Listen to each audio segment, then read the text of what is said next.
ओ गुरुवर तुम्ही ओ दर्शन प्रभु तुम्ही ओ मुनिवर तुम्ही ओ गुरुवर तुम्ही ओ दर्शन प्रभु तुम्ही ने हमको चलना सिखाया, तुम्ही ने हमको हंसना सिखाया, तुम्ही से जीवन मिला है हमको, तुम्ही ओ दर्शन प्रभु तुम्ही ओ मुनिवर तुम्ही ओ गुरुवर तुम्ही ओ दर्शन प्रभु तुम्ही ओ। जो खिल सके ना वो फूल हम है, तुम्हारे चरणों की धूल हम है, दया की दृष्टि सदा ही रखना, तुम्ही ओ दर्शन प्रभु तुम्ही ओ मुनिवर तुम्ही ओ गुरुवर तुम्ही ओ दर्शन प्रभु तुम्ही ओ। नमस्ते महाराज में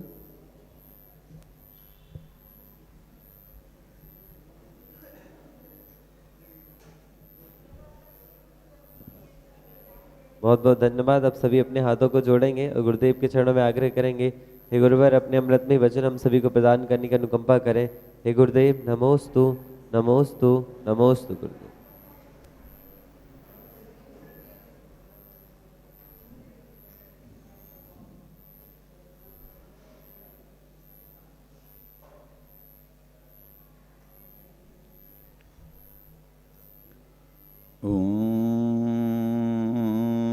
नमः सिद्धेभ्यः।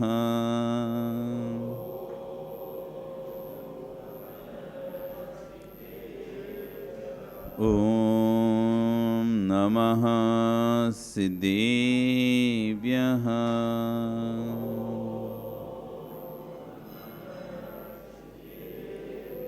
ॐ नमः सिद्धेभ्यः।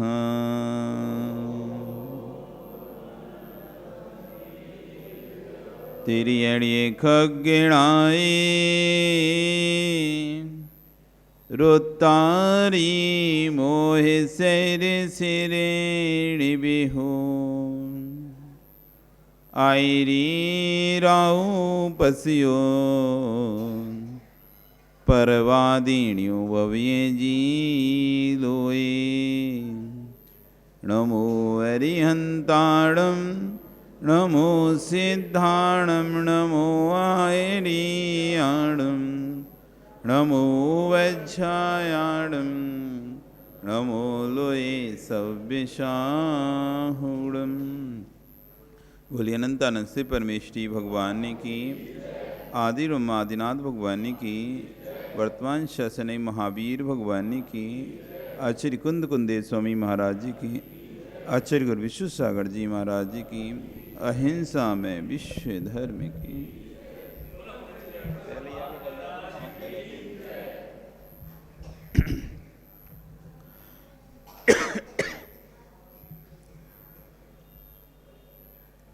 भवबंधु, वर्तमान शासन न्यायिक वर्धमान स्वामी के शासन में तीर्थंकर प्रभु की चरण निश्रा में बैठकर हम सभी जिन देशना का श्रवण कर रहे हैं, ये जिनेन्द्र वाणी मनीषियो जगत कल्याणी है।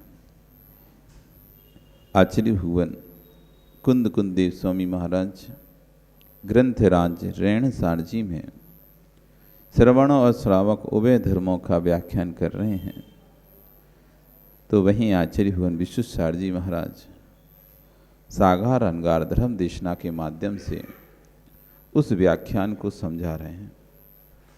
आज आचार्य भुवन कुंद कुंदेव स्वामी महाराज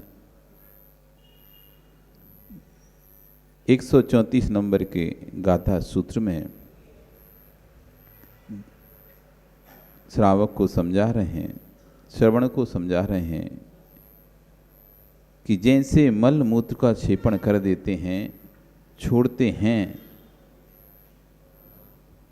अशुचि जानकर मल मूत्र को छोड़कर फिर उसको पुनः ग्रहण नहीं करते हैं, वैसे जीव वासनाओं को, कसायों को नहीं छोड़ पा रहा है। जैसे मल मूत्र को छोड़ते हैं वैसे कसायों को नहीं छोड़ पा रहा। उसको छोड़ने के बाद पुनः उसकी तरफ देखते भी नहीं है। मल का क्षेपण करने के बाद कौन ऐसा व्यक्ति है जो उसको उठाकर हाथ में देखता हो?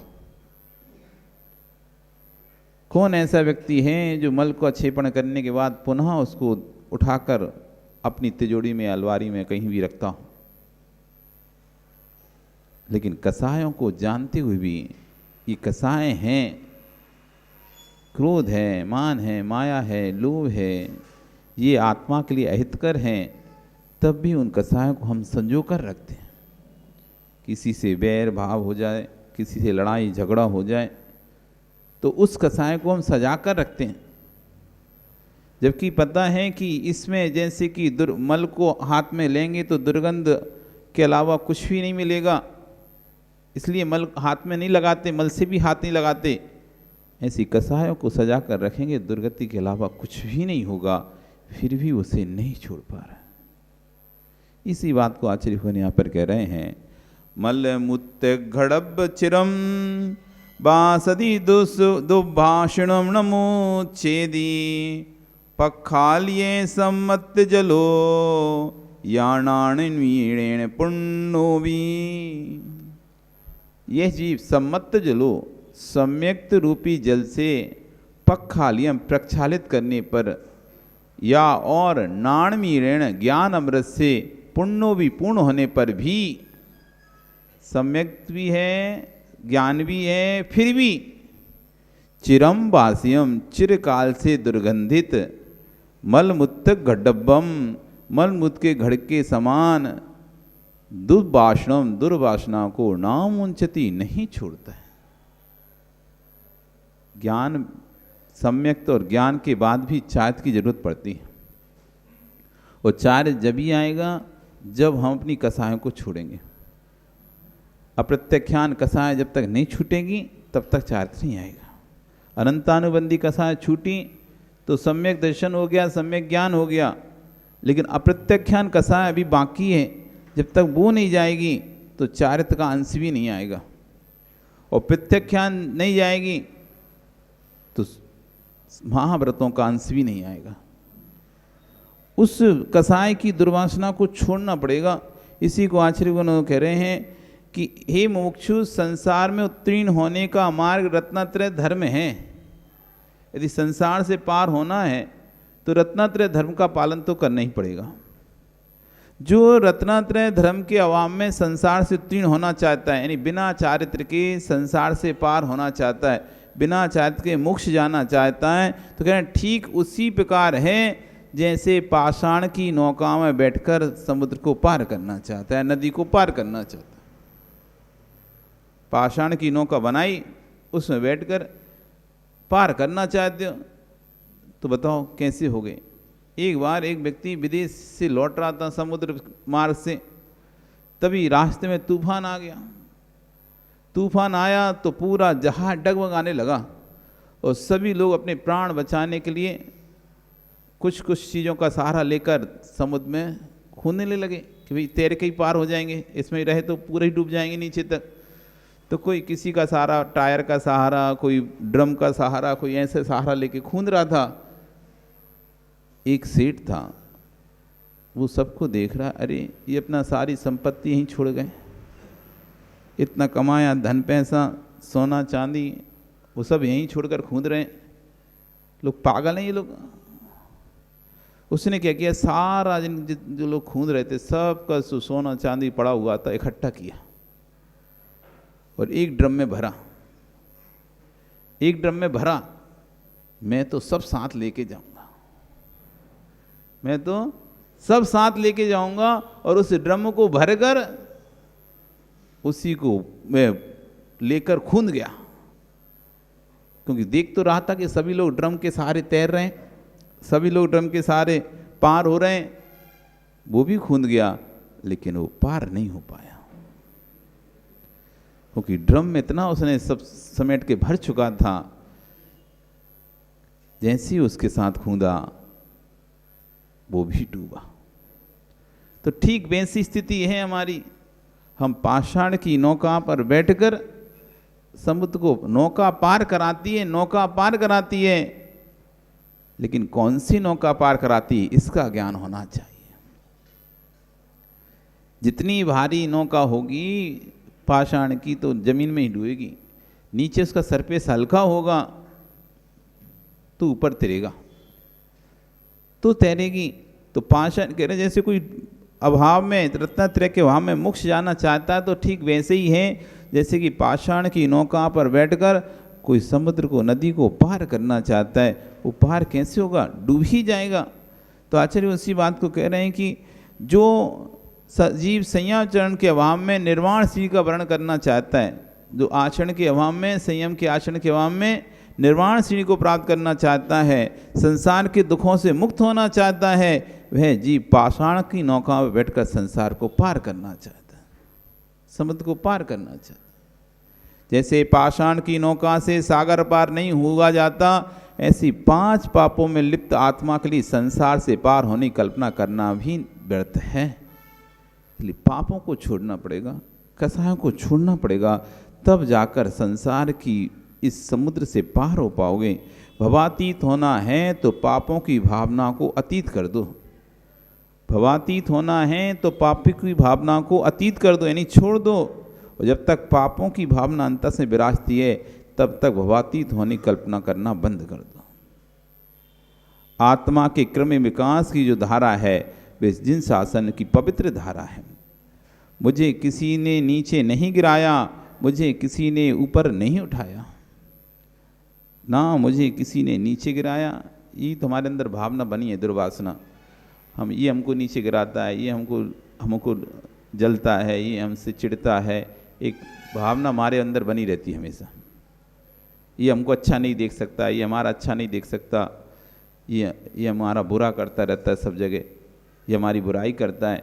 इस तरह की भावनाएं दूसरों के प्रति हमारे अंदर बनी हुई। इसको कैसे भी करके मुझे नीचे गिराना है, इसको कैसे भी करके मुझे इसका बुरा करना है। इस तरह की हम भावनाओं के अंदर में भरे हैं।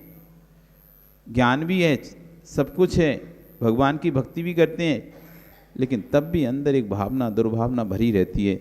दूसरे को विकास को देखकर जलने की, दूसरे की उन्नति को देखकर जलने की, अथवा अपनी गलतियों, अपने आने वाले दुखों पर दूसरों को आरोपित करने की।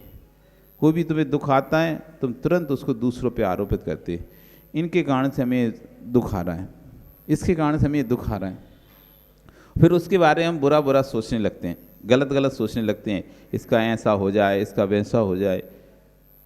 इस तरह अनेक प्रकार की भावनाएं हमारे अंदर उसके प्रति पैदा हो जाती है। आचार्य भगवान कह रहे हैं किसी ने नीचे नहीं गिराया, मुझे कोई ना ऊपर उठाएगा। गिराने और उठाने वाला स्वयं मैं ही हूँ, मैं ही गिराऊंगा, मैं ही उठाऊंगा। देह को नीचे गिराने वाले लोग मेरी आत्मा को नीचे नहीं गिरा पाएंगे। देह को ऊंचे सिंहासन पर रखने वाले जी मुझे सिद्धालय नहीं बैठा पाएंगे। देह से ऊंचा बैठने पर भी कोई सिद्धालय जाने का प्रमाण पत्र नहीं है। देह से नीचे गिरने से इसका मतलब नहीं कि नरक में चला जाएगा। शरीर को छिन्न भिन्न करना ये पर सापेक्ष हो सकता है, लेकिन आत्मा को ऊपर नीचे करना ये स्वाधीन दशा है।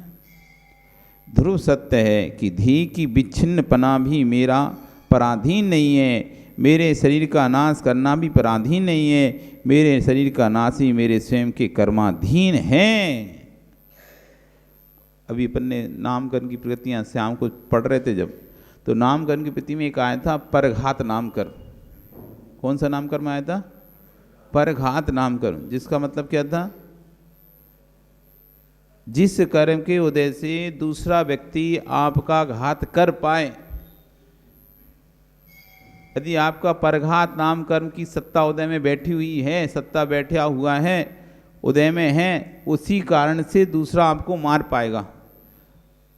यदि आपके परघात नाम कर्म उदय नहीं है तो दूसरा कितना भी प्रयास कर ले। क्या रावण ने राम को मारने के प्रयास नहीं करे थे क्या? रावण ने राम को मारने के कितने प्रयास करे, हर प्रकार से भरसक प्रयास किया। जितनी भी शक्तियां थी वो सारी शक्तियों का इस्तेमाल कर लिया। जितनी प्रकार की उसके पास शक्तियाँ थीं, दिव्य से दिव्य शक्तियाँ समझ लो, जो देवों द्वारा प्राप्त की जाती वो शक्तियाँ, जो बन सका उसने वो हर भरसक प्रयास किया। कोई भी ऐसा प्रयास नहीं रहा जो उसने ना किया हो। क्या राम को मार पाया? नहीं मार पाया, जबकि राम से ज्यादा शक्तियां थीं। राम से ज्यादा शक्तियां थीं। 4000 विद्याएं सिद्ध थी उसको, रावण को 4000 विद्या। इतनी विद्याएं उस काल में उतनी विद्याएं किसी भी व्यक्ति के पास नहीं थी। लक्ष्मण के पास भी नहीं थी, राम के पास भी नहीं थी, जितनी विद्याएं रावण के पास थी। और सब एक से एक बड़ी बड़ी विद्याएं थी, सब एक से बड़ी बड़ी विद्याएं थी। अनेक रूप बनाने की विद्या है, आकाश में गमन करने की विद्याएं, अनेक प्रकार के अचूक अस्त्रों की विद्याएं, मन चाही वस्तु प्राप्त करने की इच्छाएं, विद्याएं, सब प्रकार की विद्याएं उसके पास, रावण के पास थी। और उसने बहुत विद्याओं का प्रयोग राम को मारने के लिए किया, लेकिन फिर भी राम को नहीं मार पाया। आत्मा का घात तो छोड़ो, शरीर का घात भी पराधीन नहीं है, ये कह रहे हैं आचार्य भगवान। आत्मा का घात तो छोड़ो, आत्मा के भावों का घात तो छोड़ो, वो तो कोई पराधीन है ही नहीं है, वो तो हमारे स्वाधीन ही है। लेकिन शरीर का घात भी पराधीन नहीं है। शरीर का घात भी तभी होगा जब तुम्हारा स्वयं का परघात नाम कर्म का उदय होगा, तब जाके दूसरा व्यक्ति तुम्हारे शरीर को छिन्न भिन्न कर सकता है, नहीं तो तब तक नहीं कर सकेगा। तो यहाँ कह रहे हैं कि ध्रुव सत्य तो ये है कि देह की विनचिंता भी मेरा पराधीन नहीं है, मेरे शरीर का नाश भी पराधीन नहीं है। मेरा शरीर का नाश ही मेरे स्वयं के कर्माधीन है। किसी ने अश्व से वार कर दिया, किसी ने जहर खिला दिया, तब तो पराधीन मरण यदि परघात नाम कर्म को दह है तो हो जाएगा। परंतु मुमुक्षुओं इस बात को भूल जाओ कि दूसरे के द्वारा खिलाया हुआ जहर भी पराधीन नहीं है, वह भी मेरे स्वयं के कर्म के अधीन है। मेरा ही असाता का ऐसा कर्म का उदय था परघात, कि मुझे परघात कर्म का उदय था, इसलिए दूसरे का जहर मुझे पर असर किया। मेरा ही कर्म का उसने खिला दिया, मैंने खा भी लिया, मेरे ही कर्म का उदय था परघात नाम कर्म का, सो उसका जहर मेरे शरीर में फैल गया। नहीं तो नहीं होता तो तुरंत डॉक्टर की सुविधा मिल जाती। कई बार ऐसा होता है, कोई व्यक्ति कुछ खा लेता है जहर आदि, तुरंत डॉक्टर की सुविधाएं मिल जाती हैं और उसको तुरंत डॉक्टर उल्टी करा के नहीं और उसका जहर निकाल देता है और ठीक हो जाता है। जब उसके कर्म का उदय नहीं होता परघात नाम करके, तो उसे वैसे निमित्त मिल जाते हैं जल्दी जल्दी। लोगों ने भी तुरंत देख लिया, फांसी लगा रहा था, उसने फांसी लगाई, इतने में कोई ने जल्दी देख लिया, उसे जल्दी से उतार लिया, मर ही नहीं पाया वो। जहर खाया तभी किसी ने तुरंत देख लिया, अरे इसने जहर खा लिया, तुरंत उसे जल्दी से डॉक्टर के पास लेके चला गया और वो बच गया। और जब परघात नाम कर होता है तो किसी जहर खिला तो वो घंटों घंटों तड़पता रहता, लेकिन कोई देखने वाला नहीं मिलता। वैसे रोज आते थे लोग, लेकिन उस दिन कोई नहीं आता। वैसे रोज वहां पर व्यक्ति आते थे, लेकिन उस दिन कोई नहीं आया। वो तड़पता भी रहा, सोचता ही रहा कि मुझे कोई बचा ले, कोई आ जाए, कोई तो देख लेगा, कोई तो देख ले, कोई ने भी नहीं देखा। कई बार अपन सोचते हैं कि रोज तो लोग आते थे, आज भी आएंगे, पर उस दिन जिस दिन तुमको जरूरत थी उस दिन कोई आया ही नहीं, कोई दिखा ही नहीं। वैसे रोज दिखते थे, उसी दिन नहीं दिखे, उसी दिन सब गायब हो गए एक साथ। कभी कभी होती है ऐसी स्थिति, जब जरूरत होती है ना, उसी दिन सारे फोन तुमको बिजी आते हैं, सब लोग बाहर मिलते हैं। जब तुमको कोई ज़रूरत हो कहीं बाहर जाने की और वहाँ किसी से काम हो, और ऐसा है कि जब अपना भाग में वो चीज़ नहीं है तो तुम जिसे भी फ़ोन लगाओ वो ही वहाँ नहीं मिलेगा। और कभी जब काम होना होता है, एक फ़ोन लगाओ, 10 लोग आगे आग खड़े हो जाते हैं एक काम के लिए, और नहीं तो 10 को भी काम फ़ोन लगाओ से एक भी नहीं आता। तो इस तरह से आचार्यवन कह रहे हैं कि ये भूल जाओ कि मैंने जहर खिलाया, उसका मरण पराधीन नहीं है, वो भी उसके ही स्वाधीन है, उसके ही कर्म के उदय से वो मरा है। जिस जीव की दूसरों को दुख, जिस जीव की दूसरों को सुख और दुख देने की दृष्टि है, उसने अभी जैन दृष्टि को समझा ही नहीं है। जिसके भी दूसरों को सुख दुख देने की दृष्टि चल रही है, उसने कि अभी जैन दृष्टि को समझा ही नहीं है। जैन दृष्टि को समझ लेगा। यम जम्ब देसे जैन काले जैन विहाणेन वा जम्बम मां वर्णम वा तम देसे तेन विहाणेन तेन कालेन वा कम सक्कति बारंदो इंदो वाह जिनिंदो वाह। जिस देश में, जिस काल में, जिस विधान से, जिसके साथ जैसी होना लिखी है, जो होना लिखा है उस देश में, उस काल में, उस विधान से उसके साथ वह होगा। उससे टालने की सामर्थ हिंदोवा जिनिंदोवा ना इंद्र में है ना जिनेंद्र में है। ना कोई इंद्र उसे बदल सकता है, ना कोई भगवान उसे बदल पाएगा। जिस दिन इस दृष्टि पर तुम्हारा श्रद्धान दृढ़ हो जाएगा, फिर आचार्य कह रहे हैं जिन दीक्षा लेकर आप फिर किसी को दोषारोपण नहीं करोगे। नहीं तो जिन दीक्षा लेकर भी, वस्त्र उतार कर भी, पीछी कमंडल लेकर भी यही कहते फिरोगे उसने मेरा काम बिगाड़ दिया, इसके कारण से मेरा काम बिगड़ गया, ये मेरा बुरा कर रहा है, ये मेरे को इसने हमारे साथ गलत किया है। क्योंकि उसके अंदर अभी जैनत्व दृष्टि बैठी ही नहीं है, पराधीन दृष्टि बैठी है। भले वस्त्र उतर गया है, भले पीछी कमंडल आ गया है, लेकिन दृष्टि में अभी भी दूसरों को दोष देने का भाव बना हुआ है। दुर्वासना बनी हुई है दूसरों के प्रति कि ये मेरा गलत करता है, इसने मेरा गलत किया, ये हमारा अच्छा नहीं चाहता, ये मेरा शत्रु है, ये मेरा मित्र है, ये हमारा हितैषी है।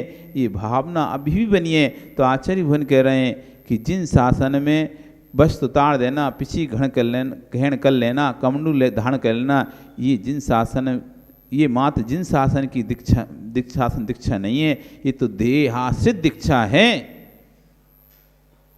यदि परिणामों में अभी भी श्रुत की अखंड धारा प्रवेश नहीं कर रही है, जैनत्व पर श्रद्धा नहीं हो रहा है, पर को ही दोष देने का भाव चल रहा है, तो आपका ये चारित्र आपको मोक्ष पर नहीं ले जा पाएगा। इतनी श्रद्धा रखो, इतनी जो होगा सब मेरे ही कर्माधीन है। मैंने ही पूर्व में ऐसा किया था कर्म, उसका ही फल मुझे मिल रहा है, दूसरा मुझे किंचित मात्र भी फल नहीं दे रहा है। निमित्त हो सकता है लेकिन उपादान मेरा स्वयं का ही है। दूसरा निमित्त हो सकता है, उपादान मेरा स्वयं का ही होगा, तभी वो निमित्त कार्यकारी हो पाएगा।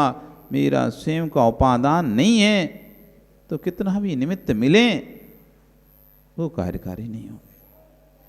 दूध के में ही स्वयं उपादान होना चाहिए, दूध में ही स्वयं उपादान होना चाहिए खीर बनने का, रबड़ी बनने का। दूध में ही उपादान नहीं है तो तुम कितना भी मेहनत कर लो, कितने भी आग जलाकर उसे कितना भी तपाते रहो, कितना भी कुछ करते रहो, आखिरी में आपको हार ही मानना पड़ेगा। भैया इस दूध में तो पानी मिला दूध है, इतना इसका कुछ नहीं हो सकता, इसमें मलाई नहीं पड़ पाएगी। हम चाहे किसी कितना भी तपा के नहीं फ्रीज में भी रख दें तो कहाँ से तुम मलाई ले लोगे उस पानी वाले दूध में से। दूध में ही इतनी योग्यता नहीं है कि उसे मलाई का थक्का जम सके, दूध में इतनी योग्यता नहीं कि उसे मलाई निकल सके। आप कितना भी फ्रीज में रख लो, कितना भी आप ठंडे प्रेस में रख लो उसको, तब भी आप उसमें मलाई का थक्का नहीं जमा पाओगे। स्वयं के अंदर योग्यता होगी तो निमित्त कार्यकारी हो पाएंगे। और निमित्त भी उसी के लिए निमित्त बनते हैं जिसकी उपादान की शक्ति प्रभावित होती है, नहीं तो उसके लिए निमित्त भी निमित्त नहीं बनता। एक ही वस्तु किसी के लिए निमित्त बनती है और किसी के लिए निमित्त नहीं बनती है। यदि वो निमित्त सदैव होती तो सबके लिए बनना चाहिए थी, लेकिन सबके लिए वो एक ही वस्तु कार्यकारी नहीं होती, सबको अलग अलग प्रकार से प्रभावित करती है।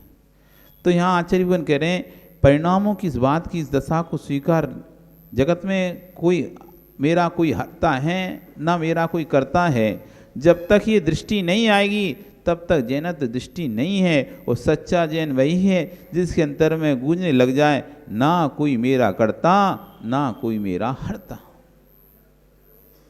सच्चा जैन वही है। हरण भी होगा तो मेरे कर्माधीन होगा, मरण भी होगा तो मेरे कर्माधीन होगा, मेरे निज आत्मा के स्वाधीन है। मैंने सुखी किया है, मैंने दुखी किया है, ऐसे कहने वाले सबसे बड़ा दुखिया। मैंने सुखी किया, मैंने दुखी किया, ये सब कहने वाला सबसे बड़ा दुखिया। वस्तु व्यवस्था स्वतंत्र है, व्यवस्थित है, उसे किसी ने नहीं बनाया है। वस्तु व्यवस्था मतलब जो चीज़ जहाँ व्यवस्थित होना चाहिए, जो कार्य जब जैसा होना है वो सब व्यवस्थित है। आप क्या कर पाओगे? अच्छा बताओ, आपके शरीर का परिणमन में आपने क्या किया? छोटे से बड़ा हुआ आपका शरीर, बड़े से अब बूढ़ा, मतलब बालक से, नवजात शिशु से युवा बालक हुआ, बालक से युवावस्था आई, युवावस्था से प्रौढ़ अवस्था आई, प्रौढ़ अवस्था से वृद्ध अवस्था आ गई। इसमें आपने क्या किया? कपूर जी क्या किया इसमें? क्या किया आपने? आप यदि तेल नहीं लगाते तो क्या ये वृद्ध अवस्था नहीं आती? यदि आप नहाते धोते नहीं तो क्या वृद्ध अवस्था नहीं आती?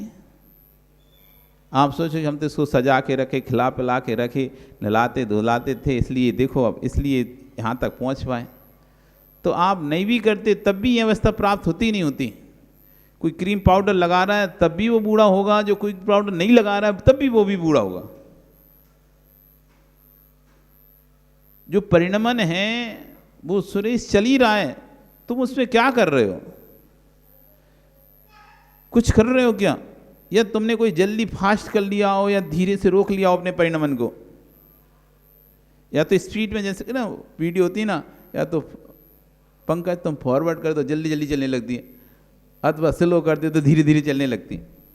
तो ऐसी तुमने अपनी इस परिणमन को रोक पाया या जल्दी किया? कोई दवाई खा के, कुछ करके या कुछ लगा के, या तो तुम जल्दी इस अवस्था पर पहुंच गए, धीरे धीरे पहुंचे। कि अपने आप से जो हो रहा है सो हो रहा है हमारा, हम उसमें क्या कर क्या रहे हैं? जब जिस चीज़ का परिणमन होना है वो चीज़ का परिणमन हो रहा है। जब जो चीज़ गोरी से काली हो, काली से गोरी हो गई, काले से सफ़ेद हो गए, अपने आप स्वतः ही परिणमन चल रहा है, हम उसमें कुछ भी नहीं कर रहे हैं। वस्तु व्यवस्था व्यवस्थित है, जगत में व्यवस्था व्यवस्थित है। जन्म होगा, युवा होगा, प्रौढ़ होगा, वृद्ध होगा, मर जाएगा। इसमें तुम कहाँ पर बीच में हो? इसमें कहाँ पर हो तुम? किस चीज़ पर आपका हस्तक्षेप चल सकता है? प्रौढ़ावस्था में, युवावस्था में, वृद्ध अवस्था पर, या नवजात शिशु की अवस्था? किस अवस्था को आप रोक सकते हो, बचा सकते हो इनमें से? कोई सी अवस्था पे आपका बस है कि हम इसको महाराज कुछ दिन बढ़ा के रख सकते हैं इस दवाई से या इस औषधि से या इस क्रीम पाउडर से, इतने लंबे समय तक इसको बचा के रख सकते हैं? जो हीरो भी होते हैं ना, एक्टर, कितनी भी फिल्म करते रहें, वे ऊपर से भले तो मेकअप करके दिखते रहें, लेकिन उनकी भी झुर्रियाँ पड़ चुकी हैं सबकी। जब उन्हें ओरिजिनल देखोगे ना तो तुम्हें देखेगा अरे फिल्म में तो लगती नहीं जो बूढ़े हो गए ये, फिल्म में तो ऐसे लगते हैं जैसे जवान हैं, युवा हैं, लेकिन वास्तव में उनकी उम्र भी ढल चुकी हैं। वो ऊपर का मेकअप से आपको समझ में भले नहीं आ रहा, लेकिन उनका भी परिणमन अंदर ही अंदर पूरा चल ही रहा है। और वैसी झुर्रियाँ जैसे तुम्हारे चेहरे पर आ रही हैं, वैसे उनके चेहरे पर भी आ चुकी हैं, आ चुकी हैं। लेकिन हम देखते हैं अरे ये तो अच्छे दिखते हैं, अच्छे दिखते हैं। अभी तक कब से चल रहे हैं? 50 साल से, 20 साल से चल रहे हैं, वैसे दिख रहे हैं जैसे 20 साल पहले दिखते थे। परिणमन उनका भी चल रहा है। वो मेकअप के कारण से आपको देख नहीं पाते, समझ नहीं पा रहे, दिखाई नहीं दे रहा कैमरे में, लेकिन जब तुम उनको जाकर देखोगे खुद, अरे ये तो ऐसा बूढ़ा हो गया, उसके चेहरे पर तो झुर्रियाँ आ गई, चेहरे पर तो दाग पड़े हुए हैं, चेहरे पर तो गड्ढे हैं।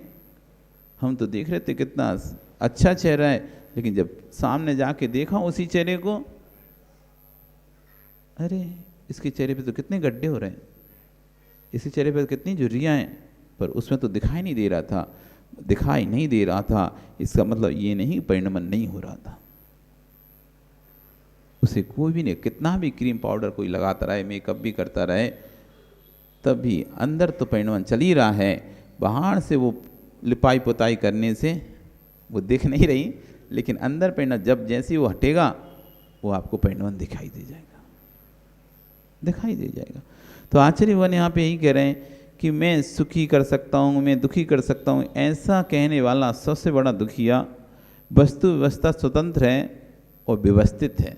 वस्तु व्यवस्था कैसी है? स्वतंत्र है, उसे कोई बांध के रह नहीं सकता, और व्यवस्थित है। जब जिसका जैसा जो होना है वैसा सब उसके साथ वैसा होगा। तुम सोचते रहो, दुनिया भर के प्रश्न करते रहो, दिमाग में उठाते रहो, ऐसा क्यों, ऐसा क्यों, ऐसा क्यों, ऐसा क्यों, तुम्हें पता ही नहीं चलेगा कब तुम्हारे साथ वैसा हो जाएगा, और तुम प्रश्न ही करते रहोगे।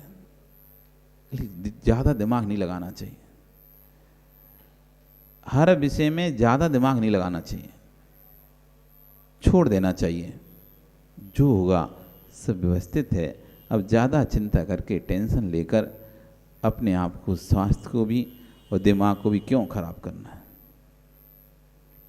अब देखेंगे जो होगा। कोई कार्य आपने प्रारंभ कर दिया है, कोई कार्य आपने प्रारंभ कर दिया है, अब प्रारंभ करने के बाद आप बार बार फिर सोच रहे हो, पता नहीं क्या होगा, क्या होगा, क्या होगा, क्या होगा, क्या होगा। अरे क्या होगा? जो होगा सो होगा, वो तो व्यवस्थित है ना, मेरे सोचने से बदलेगा। आप किसी को सोचते हैं, अरे तुम हमसे दूर मत होना, दूर नहीं होना, दूर नहीं होना, तुम्हारे सोचने से वो दूर नहीं होगा। तुम्हारे पास आ जाओ, पास आ जाओ, तुम्हारे सोचने से तुम्हारे पास नहीं आएगा। जिस दिन जब तक तुम्हारा साथ उसका नियोग है तो कोई उसे दूर कर नहीं सकता, और जिस दिन तुम्हारे से उसका नियोग हट गया तो कोई उसको तुम्हारे साथ रख नहीं सकता। जब तक जिस वस्तु का हमारे साथ नियोग है, इसलिए घर की सामग्रियों को, धन पैसा को जोड़ के रखने की जरूरत नहीं है, ऐसे जी से कलेजे से चिपकाने की जरूरत नहीं है। जब तक उस संपत्ति का तुम्हारे साथ संयोग है, कहीं भी खर्चा कर दो, तुम कितना भी खर्चा कर दो, फिर से आ जाएंगे। जब तक संयोग है, विश्वास मानो, जब तक संयोग है, तुम कितना भी दोनों हाथों से भी लुटाओगे तब भी वो तुम्हारे पास आ जाएगा वापस। और संयोग नहीं है, तुम कितना भी तिजोरी के अंदर बंद करके रख दो, सब चला जाएगा, सब चला जाएगा, कुछ भी नहीं बचेगा। इसलिए मत सोचो कि धन खर्चा हो जाएगा, धन खर्च, अरे जब होना होगा तो नियम से हो ही जाएगा, इधर नहीं तो कहीं और खर्चा हो जाएगा। आदमी बचाता है पैसा, कई लोगों हमने देखा, वो पैसे बचाते हैं बचाते हैं बचाते हैं, वो बाद में चला, वो तो बचा बचा के रख रहे थे, दूसरे ने उठा के खर्चा कर दिए। तुम बचाते रहे, बहुत सारे लोगों के माता पिता पैसा बचा बचा के रखते हैं, बेटे उठा के नहीं खर्चा कर देते, बेटे बचा बचा के रखते तो कहीं और कोई खर्चा कर देता है। मतलब तुम बचा लो, कितना बचा पाओगे, लेकिन जब खर्चा का नियोग आएगा तो कोई ना कोई उस पैसे को खर्च कर ही देगा। कितना भी जोड़ के रख लो आप, कितना भी जोड़ के रख लो, जब तक वो तभी तक आपके पास है जब तक आपके साथ उसका नियोग है। और जिस दिन नियोग खत्म, जोड़ते रहना, तुम जोड़ के सिल्ली भी लगा लेना तो ईडी वाले आ जाएंगे, सो भी ले जाएंगे। सही है कि नहीं? जोड़कर समेट जी, सिल्ली भी लगा लो तो इनकम टैक्स वाले आएंगे, ऑफिसर आएंगे, वे सब उठा के ले जाएंगे। जोड़ो जोड़ो, जितना जोड़ना जोड़ो, पर रहेगा तभी तक जब तक नहीं। इसलिए जब पता है रहेगा तभी तक जब तक नियोग है, तो खर्चा करो, तुम तो खर्चा करो, धार्मिक कार्यों में खूब दिल खोल से खर्चा करो। नियोग है तो मैं जितना करूँगा उतना आएगा, जितना करूँगा उतना आएगा। यदि झीर प्रारंभ है, झीर जल रही है, तो कुएं से कितना भी पानी निकालते रहो, कितना भी पानी निकालो, खाली नहीं होने वाला है। और झीर बंद हो चुकी है, तुम पानी निकालो भी मत तो रखा रखा सड़ जाएगा और सूख जाएगा। तुम सोचो कि रखा रहेगा, पानी आना बंद हो गया तो ये पानी काम आएगा, भैया रखे रहो रखे रहो रखे रहो रखे रहो, कुछ दिन बाद वो सड़ जाएगा और अपने आप सूख जाएगा, नहीं बचा पाओगे उसे। झीर प्रारंभ है, झीर प्रारंभ है, कितना भी पानी निकालो, कितना भी लोग पूरा पूरा खेत सींचते हैं, बीघों का बीघा खींच कुएं के पानी से, देखा नहीं पदम मोटर लगाकर। अब वो सोचे यानी पानी खत्म हो जाएगा, इतना पानी फैला देंगे तो खत्म हो जाएगा, इसलिए रखते हैं इसे संभाल के पानी को कुएं में ही, तो जरूर खराब हो जाएगा, संभाल के रखेंगे तो। वो पूरा खेत का खेत, इतना कितना पानी लगता है खेत को सींचने में, वो कुएं से इधर दिन भर में चलाते हैं और रात भर जैसे ही छोड़ते हैं, फिर वैसा का वैसा लबालब भर जाता है, फिर वैसा का वैसा वो कुआं फिर से भर जाता है। दिन भर चलाया, लग रहा था हाँ देखो खाली हो रहा है, अब खाली हो गया, खाली हो गया, और लेवल धीरे धीरे कम दिखाई देता है उस कुएं का पानी का, तो ऐसा लगता है कि देखो खाली हो गया खाली हो गया। लेकिन वो तो अपना चलाता है, जितना घंटा चलाना चला के फिर जैसे ही बंद करके छोड़ता है, और सुबह फिर देखता है तो फिर कुआं अपने लेवल पर, जिस लेवल पे था उसी लेवल फिर से वापस आ गया। जब पुण्य की झीर लगी हुई हो तो फिर चिंता मत करो, पुण्य की झील लगी हो तो फिर चिंता मत करो, फिर तो दोनों हाथों से देना शुरू करो। हमारे पास सबसे पहले आचार्य भगवान धागे की माला देते थे, धागे की, तो धागे की माला देते थे, एक माला आती थी मिलती थी, हम क्या करते थे 2-4 दिन फेरते थे और कोई भी श्रावक यदि मानता था तो दे देते थे। तो धागे की देने लगे, धीरे धीरे 1 से 2 आने लगी, 2 से 4, 4 से 6, इतनी माला आने लगी, धागे की ढेर सा लगने लगा। हम तो बांटते रहते थे। फिर एक दिन एक व्यक्ति वो रत्नों की माला जो थी ना पाषाण की, वो लेके आए, तो उनके गुरुजी हमको ये वाली चाहिए अब इस बार, अब धागे की बहुत हो गई, बहुत फैलनी धागे की। तो वो माला जैसे मिली तो वो फेरने लगे, तब कोई फिर मांगने लगा तो फिर दे दिया, फिर वो दी तो फिर, और अब धागे की बंद हो गई आना, अब जो माला आती है वे रत्नों की माला आने लगी।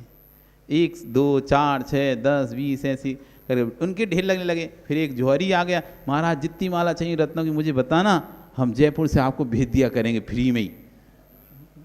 तो बढ़िया है, तो वो भेजता है तो हम फिर बांटते रहे, फाँटते रहते थे। फिर पौंडीचेरी चतुर्मास हुआ तो वहाँ हमको एक माला चांदी की मिली, तो चांदी की माला मिली। कुछ दिन फेरा तो कोई आया, महाराज जी चांदी की हमको दे दो ये माला, आपकी अच्छी लग रही है, तो ठीक है भैया ले जा। और फिर वहाँ पे ऐसी चांदी माला कम 100, 125, 200 माला हम ऐसी चांदी बांट दी उसी पीरियड में। मतलब जो चीज़ हमको आती थी, जो हम बांटना शुरू कर देते थे, पुनः वही चीज़ इतनी मात्रा में आने लगती थी। हमको लगता था कि पहले हम धागे से आगे नहीं बढ़ते थे तो धागे की आती थी, अब मोती पे आए तो मोती की आने लगी, चांदी पे आए तो चांदी, और वो भी बांट दिए तो और आने लगे। तो कहने मतलब यदि आपका पुण्य है, आप जितना भी बांटो आपके पास दुगना चौगना करके आता है। एक बिहार कर रहे करते हुए माला फेरते, ऊपर गर्मी का समय था तो छत पर रुके, और वहीं सुबह उठे तो सुबह वहीं माला छोड़कर आ गए, और फिर बिहार कर गए। बिहार करके 200 किलोमीटर आगे चले गए। रास्ते में माला दिखी, अरे माला तो है ही नहीं, कोई लगता है निकाल ली होगी, क्या छूट गई, क्या पता नहीं कहाँ छूटी, पता नहीं। 200 किलोमीटर चल के बिहार किया, वहाँ पर पंचकल्याण था, पंचकल्याण कराया। पंचकल्याण का जैसे भी रिटर्न आना ना, ऐसे रिटर्न भी आना, तो रिटर्न आए और जहाँ पर छुट्टी थी वहीं फिर से रात रुकना पड़ा, वहीं फिर से रात जाकर सोए। 15 दिन बाद वो 15 दिन सोते सामने नजर पड़ी तो कुछ चमक रहा था, तो देखा क्या चमक रहा है, तो देखो माली रखी हुई थी। जबकि वहाँ पर काम चल रहा था, 15 दिन से कारीगर काम कर रहे थे, तब भी किसी की नज़र नहीं पड़ी। और 15 दिन बाद वो चीज़ वापस आपके पास आ गई। तो ये है कि भाग में जब चीज़ होती है तो वो 15 दिन भी वहाँ पढ़िए, छत पे पढ़िए, स्कूल था, मतलब इस कॉलेज था, कॉलेज में काम चल रहा था, कोई भी 15 दिन तक वहाँ पर गए ही नहीं उसी क्षेत्र में, जबकि काम चल रहा है वहाँ पर, एक पार्ट में काम चल रहा है, मतलब लंबा कॉलेज था तो एक साइड में काम चल रहा था और एक साइड में हम रुके हुए थे। तो 15 दिन तक कोई, 15 दिन बाद हम उस क्षेत्र पर, हमारा आहार की, पहले आहार का व्यवस्था था, आहार होना था, लेकिन किसी कारण से आहार की जगह नाइट स्टे होने हो गया वहाँ पर उसी जगह पे। तो फिर दोबारा समझ के अभी आज, अब पिछली बार भी यहीं रुके थे, छत पर सोए थे, इसी बार भी छत पे ही सोएंगे। तो फिर छत पे ही चले गए, वहीं पाटर लगा के सो भी गए, कुछ नहीं दिखा। जैसी करवट लिया और देखा कि सामने कुछ चमक रहा है, लो देखा तो ये तो वही माला है जो हम छोड़ के गए थे 15 दिन पहले। मतलब फिर याद आ कि हम तो यहाँ छोड़ गए थे 15 दिन पहले, मिल गया। फिर कुछ दूर चले, थोड़ी दूर चले तो पोन्नूर मलई करके एक है, आचार्य कुंद कुंद स्वामी ने जहाँ पर ग्रंथों की रचना की है, सारे ग्रंथों लिखे हैं, वो पोन्नूर हिल कहलाता है तमिलनाडु में। तो वहाँ पहुँचे तो वहाँ ऊपर बढ़िया गुफाएं थी, पर बहुत सारे बंदर थे, इतने बंदर ये पीछे भी ऐसे दबा के रखना पड़ती थी, कमंडली नहीं ले जाए उठा के, इतने बंदर थे। तो वहाँ बैठे बैठे माला फेर रहे थे उसी माला को। फिर इतने में कुछ श्रावक आए तो उन्हें आशीर्वाद देने ली, माला रख दी नीचे और ऐसे आशीर्वाद देने लगे, बात करने लगे। बात करते करते उठ कर नहीं आ गए कि माला वहाँ छोड़ के आए, पढ़िए। और वहाँ तो ऐसी चीज़ भी अगर छूट जाए ना तो बंदर नहीं छोड़ने वाले, ऐसी चीज़, ऐसा स्थान था, मतलब ऐसा स्थान, इतने बंदर। वो छोड़ कर आ गए, नीचे आ गए, आहार किया, आहार के बाद सामने बैठे, अरे माला कहाँ है, याद आया माला तो ऊपर ही छूट गई। अब कौन जाए इतनी धूप में पर्वत पर चढ़ के, अब शाम को ही जाएंगे, जो होगा सो देखेंगे। शाम को गए तो माला जैसी की तैसी वहीं के वहीं रखी हुई थी। इतने बंदर होने के बाद भी कोई ने उसको हिलाया भी नहीं, उठाया भी नहीं। तो जो चीज़ आपके नियोग की है, भाग्य की है, वो कहीं भी आपसे दूर नहीं होने वाली है। और जो नियोग में नहीं है, तुम कितना भी संभाल के रख लो, चली जाएगी। इसलिए वस्तु व्यवस्था व्यवस्थित है, स्वतंत्र है, व्यवस्थित है, इसलिए ज़्यादा चिंताएं मत करो। निमित्त ही बन पाओगे, किसी का उपादान बनकर खड़े नहीं हो पा सकते। आप दूसरों के लिए निमित्त ही बन सकते, उपादान बनकर खड़े नहीं हो सकते। रावण से प्रश्न करो, तूने प्रसाद तो बहुत किया राम को मानने का, परंतु हे लंकेश, मरण किसका हुआ? लंकेश, तुझे मालूम होना चाहिए था कि जिसकी पुण्य की सत्ता प्रबल होती है तो वहाँ कोई उसका बाल भी बांका नहीं कर पाता। पुण्यात्मा को देखकर तू झगड़ा ना करता तो ना तेरा मरण होता, ना अभ्यस मिलता। तू अपनी पुण्य क्षीणता को देखकर लड़ने पहुँच गया तो हे ज्ञानी, तू अपना ही नाश करके बैठ गया। जैसे आंत द्रव्य का कोई घातक नहीं है, ऐसे मेरे शरीर का भी कोई घातक नहीं है। पर घात नाम कर को दे होगा तो तेरा अस्त्र शस्त्र मेरा घात कर पाएगा, पर घात नाम कर को दे नहीं होगा। तो दीवान अमरचंद को भी तोप के गोले के सामने खड़ा किया। कहाँ गया मंचर, आए कि नहीं आया? लो तुम भी आए, तुम्हारा नाम भी आएगा, अभी तुम्हें आए, अभी आए क्या? लो अभी आए, अभी नाम आ गया कि दीवान को, अमरचंद को तोप के गोले के सामने भी खड़ा कर दिया गया। ठंडा हुआ तोप का गोला, तब सबने जयकारा बोला। वो तोप का गोला भी ठंडा हो गया, परंतु तोप के गोले को भी ठंडा होना पड़ जाता है। ये जिनेंद्र की भक्ति की महिमा तो देखो। यदि हम प्रथमान योग पर की दृष्टि को कथन करेंगे, अरिहंत की भक्ति की महिमा का व्याख्यान करेंगे, तो यूँ कहेंगे कि अरिहंत की भक्ति की महिमा तो देखो, तोप का गोला ठंडा हो गया।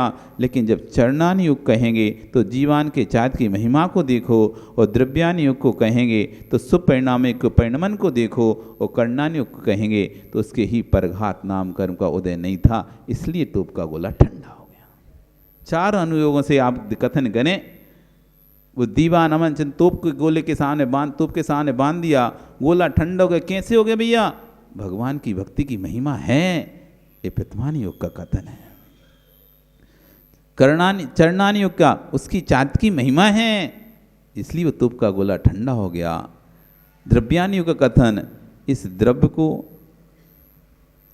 जीव के शुभ परिणामों की महिमा है, इसलिए वो गोला ठंडा हो गया। वो कर्णान युग से कहेंगे पर घात नाम कर को दे नहीं था, इसलिए आग का गोला ठंडा हो गया।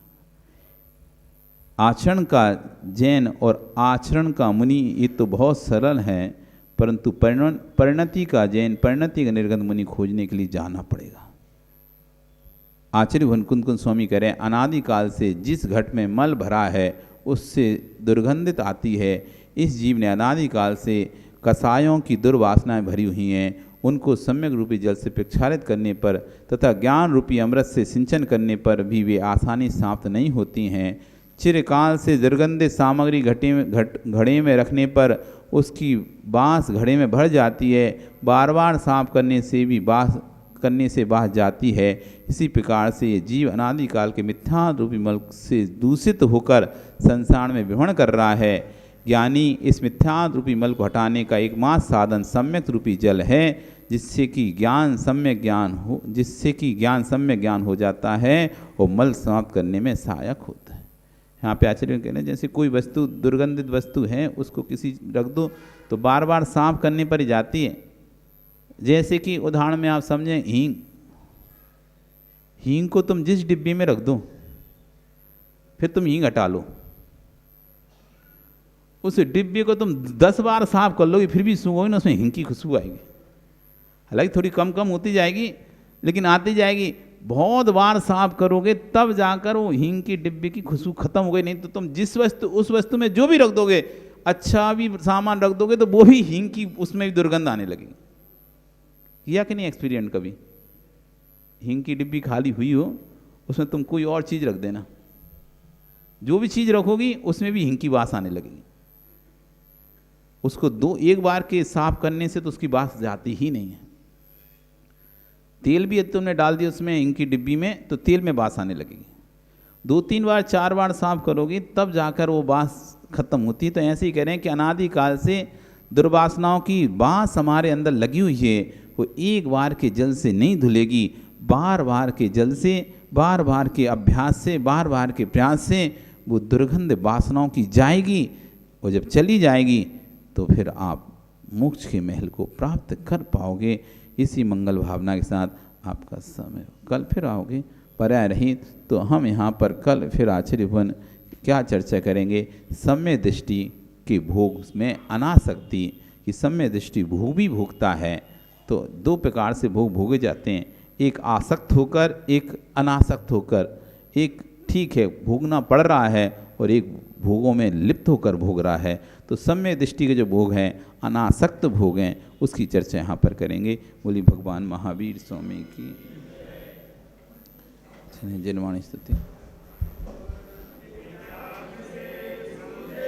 कालो सोवाणी मस्तके नमो सदा देते हूँ धोग। हे जिन वाणी भारती ही तो है जपो दिन रैन।